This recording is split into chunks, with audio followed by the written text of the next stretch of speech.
La Bible en un an, la 361e journée, le second livre des Chroniques, chapitre 29, verset 1 au verset 36, le livre des Psaumes, chapitre 146, verset 1 à 10, le livre des Proverbes, chapitre 31, verset 4 à 7, l'Apocalypse, chapitre 18, verset 1 au chapitre 19, verset 4. De Chroniques, chapitre 29. Ézéchias devint roi à l'âge de 25 ans, et il régna 29 ans à Jérusalem. Sa mère s'appelait Abijah, fille de Zacharie. Il fit ce qui est droit aux yeux de l'Éternel, entièrement comme avait fait David, son père. La première année de son règne, au premier mois, il ouvrit les portes de la maison de l'Éternel, et il les répara. Il fit venir les sacrificateurs et les Lévites, qu'il assembla dans la place orientale, et il leur dit: Écoutez-moi, Lévites.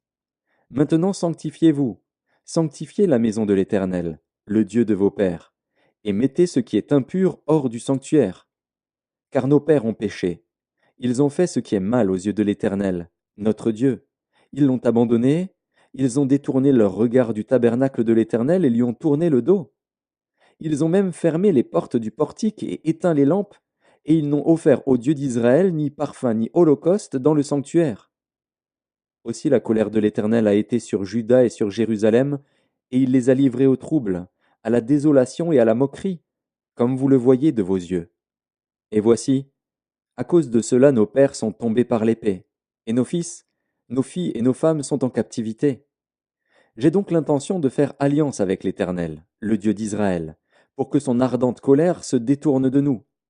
Maintenant, mes fils, cessez d'être négligents, car vous avez été choisis par l'Éternel pour vous tenir à son service devant lui, pour être ses serviteurs, et pour lui offrir des parfums. Et les Lévites se levèrent. Macat, fils d'Amasaï, Joël, fils d'Azaria, des fils des Kéatites, et des fils des Mérarites, Kis, fils d'Abdi, Azaria, fils de Jéhalélil, et des Gershonites, Joach, fils de Dzima, Éden, fils de Joach, et des fils d'Élitsaphan, Shimri et Jéhiel, et des fils d'Azaph, Zacharie et Mathania, et des fils d'Éman, Jéhiel et Shimei, et des fils de Jéduthun, Shemaéja et Uziel. Ils réunirent leurs frères, et, après s'être sanctifiés, ils vinrent pour purifier la maison de l'Éternel, selon l'ordre du roi et d'après les paroles de l'Éternel. Les sacrificateurs entrèrent dans l'intérieur de la maison de l'Éternel pour la purifier. Ils sortirent toutes les impuretés qu'ils trouvèrent dans le temple de l'Éternel et les mirent dans le parvis de la maison de l'Éternel, où les Lévites les reçurent pour les emporter dehors au torrent de Cédron. Ils commencèrent ces purifications le premier jour du premier mois. Le 8e jour du mois, ils entrèrent dans le portique de l'Éternel, et ils mirent 8 jours à purifier la maison de l'Éternel. Le 16e jour du premier mois, ils avaient achevé. Ils se rendirent ensuite chez le roi Ézéchias, et dirent: Nous avons purifié toute la maison de l'Éternel, l'autel des holocaustes et tous ses ustensiles, et la table des pains de proposition et tous ses ustensiles. Nous avons remis en état et purifié tous les ustensiles que le roi Akaz avait profanés pendant son règne, lors de ses transgressions. Ils sont devant l'autel de l'Éternel. Le roi Ézéchias se leva de bon matin, assembla les chefs de la ville, et monta à la maison de l'Éternel. Ils offrirent 7 taureaux, 7 béliers, 7 agneaux et 7 boucs, en sacrifice d'expiation pour le royaume, pour le sanctuaire et pour Juda. Le roi ordonna aux sacrificateurs, fils d'Aaron, de les offrir sur l'autel de l'Éternel. Les sacrificateurs égorgèrent les bœufs, et reçurent le sang, qu'ils répandirent sur l'autel. Ils égorgèrent les béliers, et répandirent le sang sur l'autel. Ils égorgèrent les agneaux, et répandirent le sang sur l'autel. On amena ensuite les boucs expiatoires devant le roi et devant l'assemblée, qui posèrent leurs mains sur eux. Les sacrificateurs les égorgèrent, et répandirent leur sang au pied de l'autel en expiation pour les péchés de tout Israël. Car c'était pour tout Israël que le roi avait ordonné l'holocauste et le sacrifice d'expiation. Il fit placer les Lévites dans la maison de l'Éternel avec des cymbales, des luths et des harpes, selon l'ordre de David, de Gad le voyant du roi, et de Nathan, le prophète, car c'était un ordre de l'Éternel, transmis par ses prophètes. Les Lévites prirent place avec les instruments de David, et les sacrificateurs avec les trompettes. Ézéchias ordonna d'offrir l'holocauste sur l'autel, et au moment où commença l'holocauste, commença aussi le chant de l'Éternel, au son des trompettes et avec accompagnement des instruments de David, roi d'Israël. Toute l'assemblée se prosterna, on chanta le cantique, et l'on sonna des trompettes, le tout jusqu'à ce que l'holocauste fût achevé. Et quand on eut achevé d'offrir l'holocauste, le roi et tous ceux qui étaient avec lui fléchirent le genou et se prosternèrent. Puis le roi Ézéchias et les chefs dirent aux Lévites de célébrer l'Éternel avec les paroles de David et du prophète Asaph. Et ils le célébrèrent avec des transports de joie, et ils s'inclinèrent et se prosternèrent.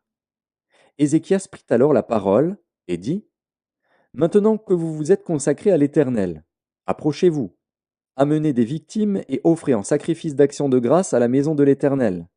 Et l'assemblée amena des victimes et offrit des sacrifices d'action de grâce, et tous ceux dont le cœur était bien disposé offrirent des holocaustes.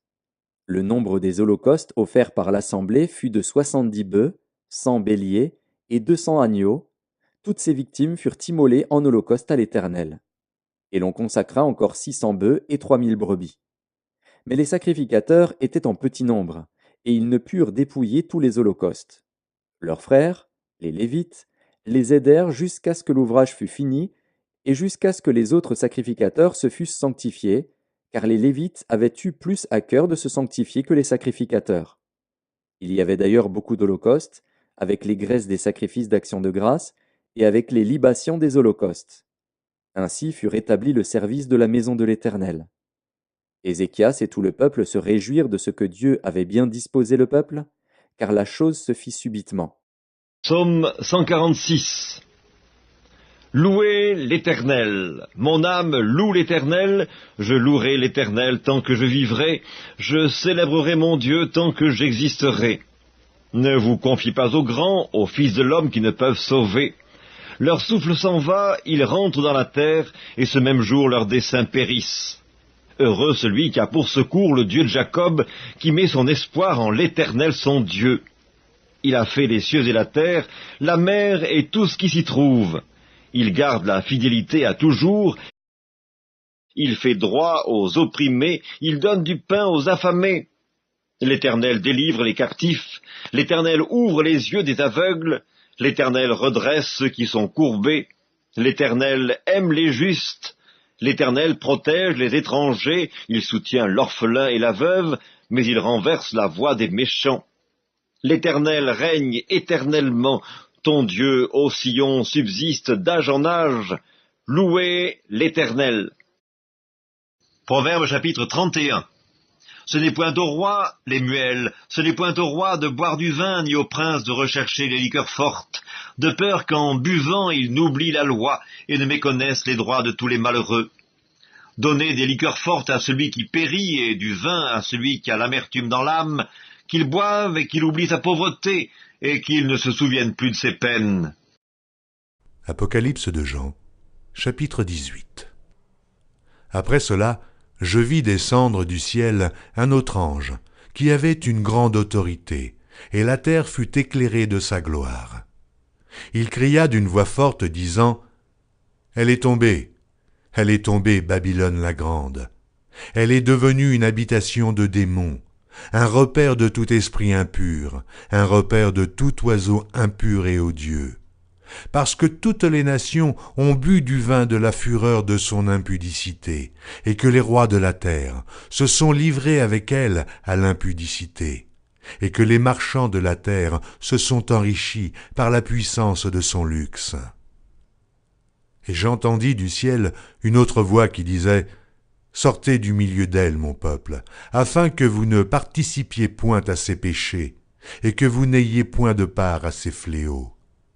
Car ses péchés se sont accumulés jusqu'au ciel, et Dieu s'est souvenu de ses iniquités. Payez-la comme elle a payé, et rendez-lui au double selon ses œuvres. Dans la coupe où elle a versé, versez-lui au double. Autant elle s'est glorifiée et plongée dans le luxe, autant donnez-lui de tourments et de deuil.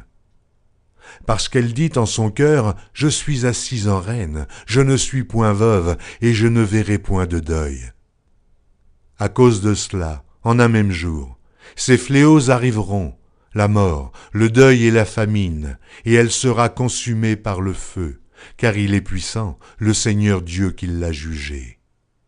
Et tous les rois de la terre qui se sont livrés avec elle à l'impudicité et au luxe pleureront et se lamenteront à cause d'elle, quand ils verront la fumée de son embrasement.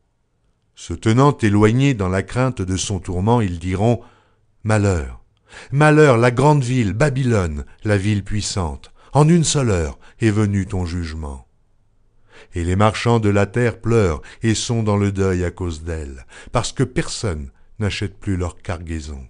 Cargaison d'or, d'argent, de pierres précieuses, de perles, de fin lin, de pourpre, de soie d'écarlate, de toute espèce de bois de senteur, de toute espèce d'objet d'ivoire, de toute espèce d'objet en bois très précieux, en airain, en fer et en marbre, en cinnamome, d'aromates, de parfums, de myrrhe, d'encens, de vin, d'huile, de fine farine, de blé, de bœufs, de brebis, de chevaux, de chars, de corps et d'âmes d'hommes. Les fruits que désirait ton âme sont allés loin de toi, et toutes les choses délicates et magnifiques sont perdues pour toi, et tu ne les retrouveras plus. Les marchands de ces choses qui se sont enrichis par elles se tiendront éloignés dans la crainte de son tourment. Ils pleureront et seront dans le deuil, et diront « Malheur, malheur, la grande ville qui était vêtue de fin lin, de pourpre et d'écarlate, et parée d'or, de pierres précieuses et de perles. En une seule heure, tant de richesses ont été détruites. » Et tous les pilotes, tous ceux qui naviguent vers ce lieu, les marins et tous ceux qui exploitent la mer se tenaient éloignés. Et ils s'écriaient, en voyant la fumée de son embrasement, quelle ville était semblable à la grande ville. Ils jetaient de la poussière sur leurs têtes, ils pleuraient, et ils étaient dans le deuil. Ils criaient et disaient « Malheur, malheur, la grande ville où se sont enrichis par son opulence tous ceux qui ont des navires sur la mer, en une seule heure elle a été détruite. » Ciel, réjouis-toi sur elle, et vous les saints, les apôtres et les prophètes, réjouissez-vous aussi, car Dieu vous a fait justice en la jugeant. Alors un ange puissant prit une pierre semblable à une grande meule, et il la jeta dans la mer en disant « Ainsi sera précipitée avec violence Babylone, la grande ville, et elle ne sera plus trouvée. Et l'on n'entendra plus chez toi les sons des joueurs de harpe, des musiciens, des joueurs de flûte et des joueurs de trompette. On ne trouvera plus chez toi aucun artisan d'un métier quelconque. On n'entendra plus chez toi le bruit de la meule. La lumière de la lampe ne brillera plus chez toi, et la voix de l'époux et de l'épouse ne sera plus entendue chez toi. Parce que tes marchands étaient les grands de la terre, parce que toutes les nations ont été séduites par tes enchantements, et parce qu'on a trouvé chez elles le sang des prophètes et des saints et de tous ceux qui ont été égorgés sur la terre. Apocalypse de Jean, chapitre 19.